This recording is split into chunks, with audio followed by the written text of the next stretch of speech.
Guys, మీరు మీ wall paper లో ఏదో ఒకటి పెడుతూనే ఉంటారు కదా. కొన్ని వాల్ పేపర్స్ చెప్తాను.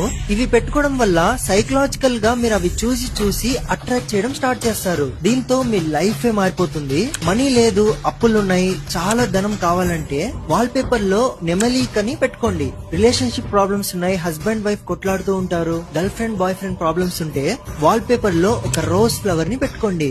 బిజినెస్ నడవటం లేదు, ప్రాఫిట్స్ రాకపోతే 7 గుర్రాల పిక్ ని పెట్టుకోండి. మ్యారేజ్ అయిన వాళ్ళకి పిల్లలు పుట్టకపోతే, ఎటువంటి పేరెంటల్ ప్రాబ్లమ్స్ ఉన్నా వాల్ పేపర్ లో రాధాకృష్ణ దేవుళ్ళని పెట్టుకోండి. మనశ్శాంతి లేకపోతే, ఏ పని చేసినా టెన్షన్స్ ఉంటే వాల్ పేపర్ లో మహాదేవ్ పిక్ ని పెట్టుకోండి. మీకు భయం ఎక్కువగా ఉన్నా, కాన్ఫిడెన్స్ లేకున్నా, ఎవరో మీ పైన దాడికి వస్తున్నారు అనే భయం ఉంటే మీ మొబైల్ లోని హనుమాన్ దేవుడి వాల్ పేపర్ పెట్టుకోండి. మీకు ఇక ఎటువంటి భయాలే ఉండవు. అంతే, ఇక ఈ వాల్ పేపర్స్ పెట్టుకోవడం వల్ల మీ లైఫ్ లో మిరాకిల్స్ ని చూస్తారు.